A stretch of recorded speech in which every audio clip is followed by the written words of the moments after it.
I didn't mean to do that. Oh well.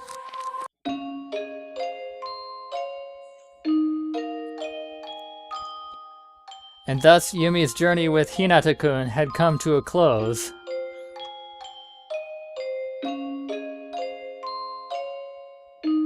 Hinata-kun was he, and he was Hinata-kun. Even though they started out as separate entities, they turned out this way, possibly due to what had happened.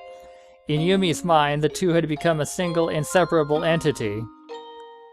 Yep, they really are alike. I wouldn't say by looks or by character, but by behavior. No, that's not quite accurate either. But somehow, I know they are the same person. They're obviously not blood-related, and they weren't even acquaintances to begin with. They have absolutely nothing in common on the outside, and yet they still feel the same.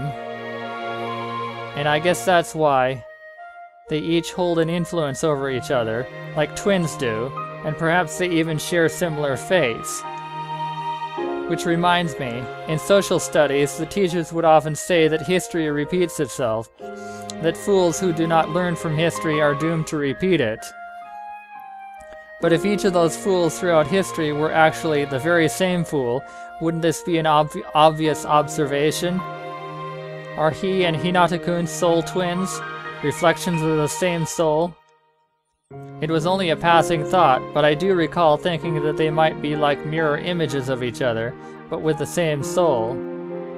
Perhaps God just decided to play a prank on them on a whim. I don't quite understand why, but I know that he and Hinata-kun are like the same soul weaved into different bodies. The first time I acknowledged the existence of Aoi Hinata as Hinata-kun was when One-chan and I went to his house to retrieve the ID card I dropped. Even back then, I had to get One-chan to take the initiative and speak for me.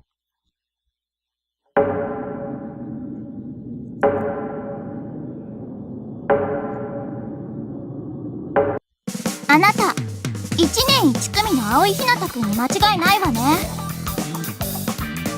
I hid behind One-chan and was too embarrassed to come on out. But I was really relieved when I realized that this boy really did pick it up for me. あんた、昨日の失礼で気がつかなくてレディへのデリカシーがないあの子。 This boy, Aoi Hinata-kun, had built up quite a reputation, even as a first year. Everyone acknowledged his intellect. どうせそのカードから情報を取り出していろんな悪事に使おうって魂胆だったんでしょ。そうはいかないんだからね。 One-chan's always had a tendency to assume the extreme. そうじゃないって言うならどうして学校に届けてないのよ。ちゃんと学生課に遺失物取り扱いのコーナーあるでしょ。 But Yumi didn't think Hinata-kun would do such a mean thing. 君は篠塚真由美ではないんでしょ。当たり前でしょ。相変わらず失礼な男ね。じゃあさ、本人でないとすればそもそも返してっていうのはおかしい話じゃないか。それは I heard he was bad with people, but once I saw how he dealt with One-chan, he didn't seem like he could be that bad. Besides, Hinata-kun's answer makes sense. こんばんは。ユミが篠塚真由美です。 I collected myself, gathered up courage, and stepped forward. カードを拾ってくれてありがとう。よろしくね。僕は青井ひなた。これすぐに返せなくてごめん。でもこのカードにはハッキングとかそういう変なことは何もしてないから。Hinata-kun really was a good person after all. あんたら私を無視して話進めないでよね。ユミも何か赤くしてるのよ。ユミは何も。 I tried touching my cheek. It actually does kind of feel a little warm. Oh no, could it be a fever? ムカムカムカムカ。帰るわよユミ。でもお姉ちゃん、もう用は済んだんだから、こんなとこなんて長いは無用ってやつよ。Back then, I noticed how lonely Hinata-kun looked. Was there something he wanted to talk about deep down? Or... That look on your face will never leave my heart. Just what could you be hiding behind those eyes?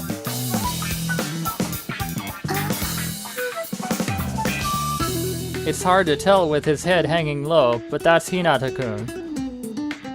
Oh my, he looks like he's deep in thought. We'll pass each other at this rate. Should I try speaking up? We suddenly make eye contact and just avoid bumping into each other. ユミだっけ？ひなたくん、こんにちは。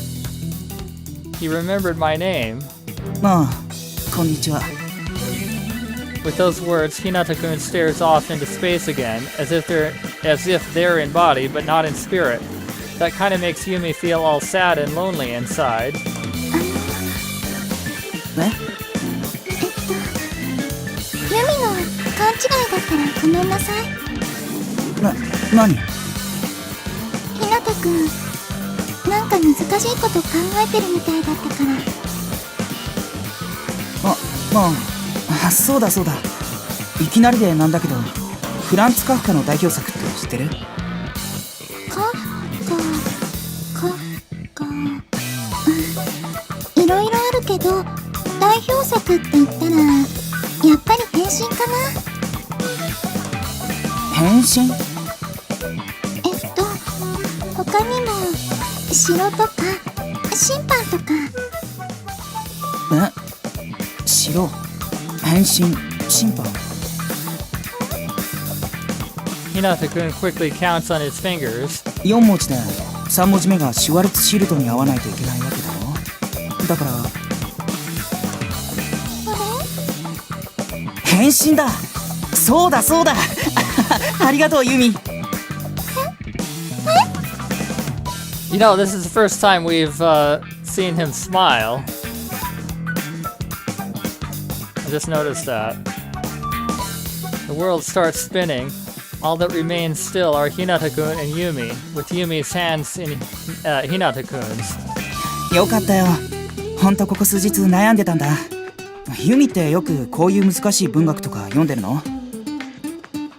The world returns to normal in the blink of an eye. Hinata-kun has let go of Yumi's hands, which means... Wait, does that mean we've been spinning hand in hand this whole time?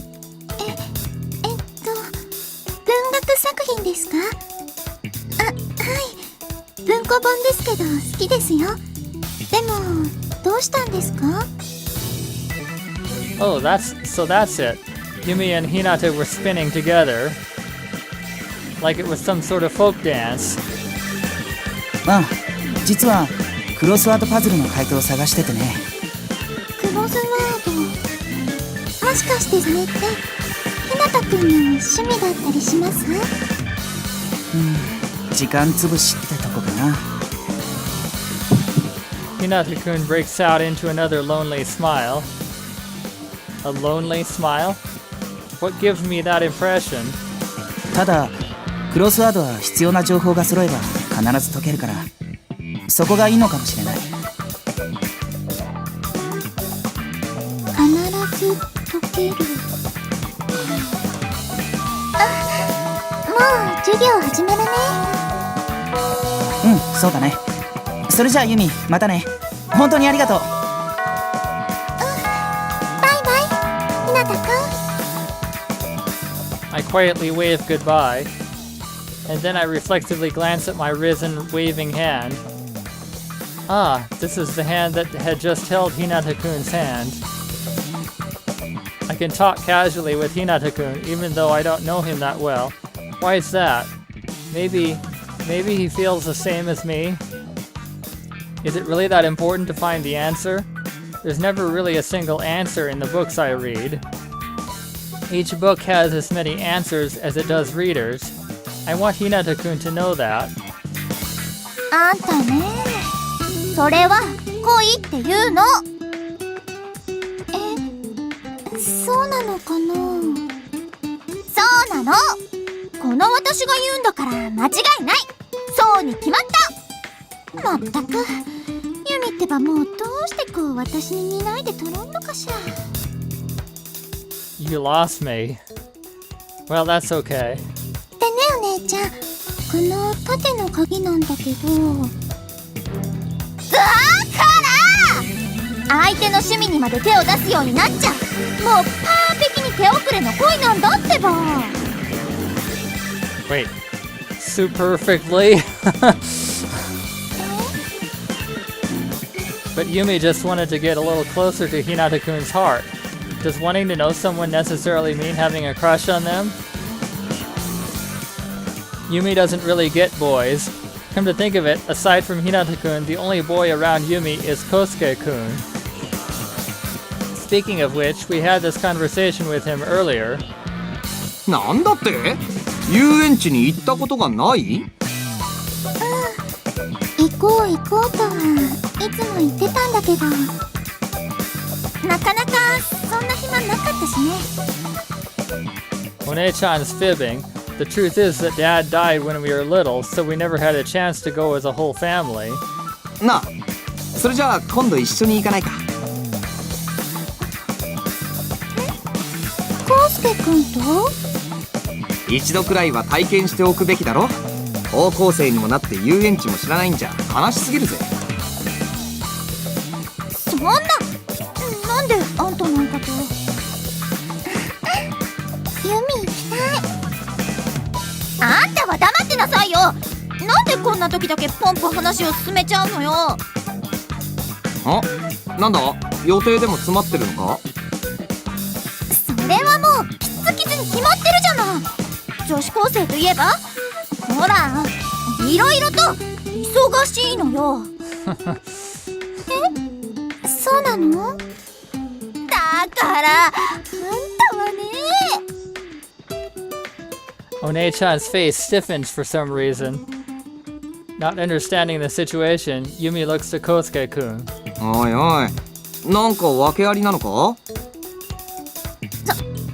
そんなことあるわけないでしょ。いいわよ。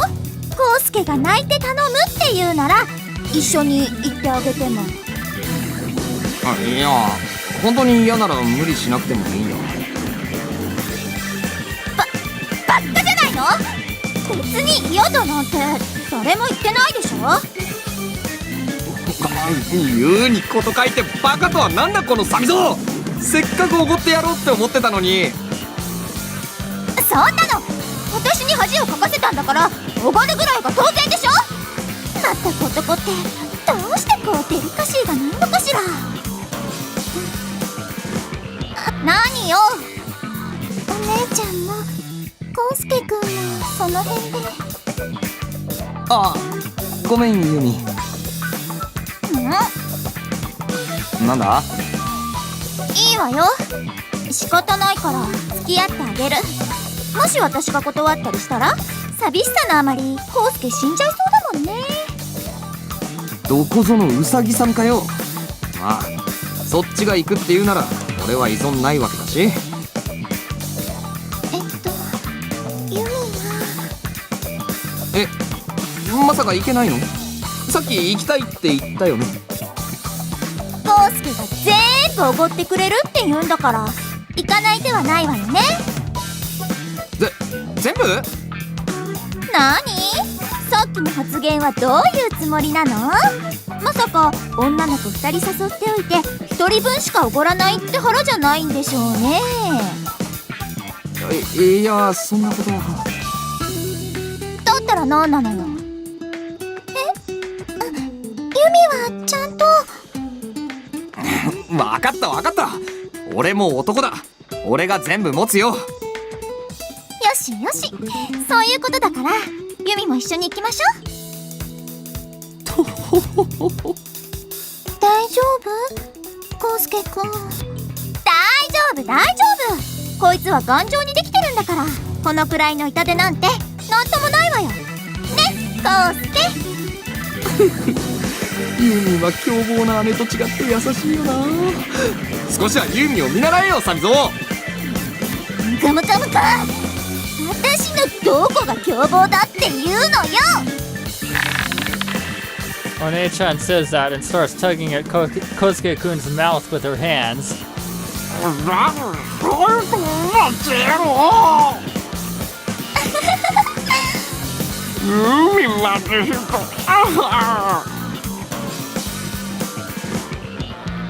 Their arguments are always funny, like a married couple stand-up group.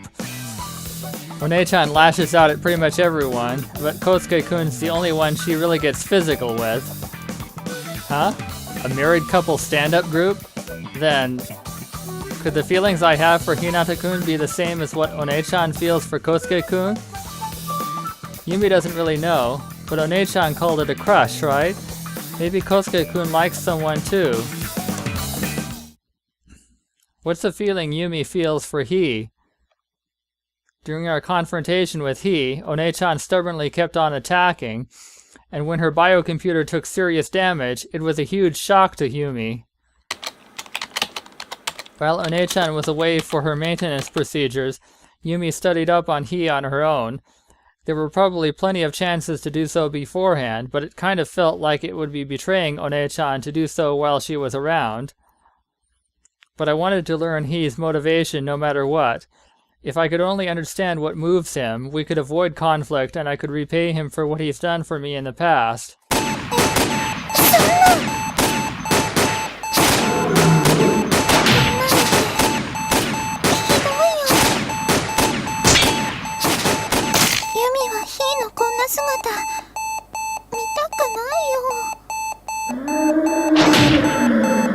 He was fighting a giant dragon all around the net, and the cards were constantly stacked against him.